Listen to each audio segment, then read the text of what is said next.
ঠিক কিনা? তারা ইতিমধ্যে বিভিন্ন চক্রান্তে ব্যর্থ হয়ে সর্বশেষ এই ইসকনকে ব্যবহার করে আদালত চত্বরে নিরীহ একজন আইনজীবীকে হত্যা করেছে, ঠিক কিনা? সুতরাং আমরা বলতে চাই ইসকনকে এখনই থেমে দিতে হবে, ঠিক কিনা? আমরা ইসলামী ছাত্র শিবিরের পক্ষ থেকে জোর দাবি জানাচ্ছি ইসকনকে বাংলার জমিন থেকে নিষিদ্ধ করতে হবে। প্রিয় ছাত্র সমাজ, এখন আমাদের ভেদাভেদ করার সুযোগ নাই।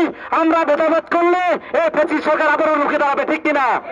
আমরা এই সরকারের প্রধান উপদেষ্টাকে বলবো, যারা ইতিপূর্বে এই সরকারকে প্রমোট করেছে তারা এখনো ধরা ছোঁয়ার বাইরে, ঠিক কিনা?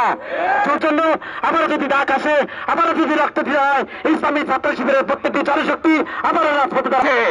কিন্তু আমরা ধৈর্য ধারণ করেছি। বাংলাদেশ সাম্প্রদায়িক সম্প্রীতির এক অনন্য দেশ। আমরা এখানে হিন্দু মুসলিম কোন ধর্মের ভেদাভেদ করি না। আমরা সংখ্যালঘিষ্ঠের কোন ভেদাভেদ করি না। আমরা মনে করি এই দেশ সকলের দেশ, এই দেশের নাগরিক সকলেই। ফ্যাসিবাদের কোন হত্যাকারী খুনির কোন ধর্ম হয় না।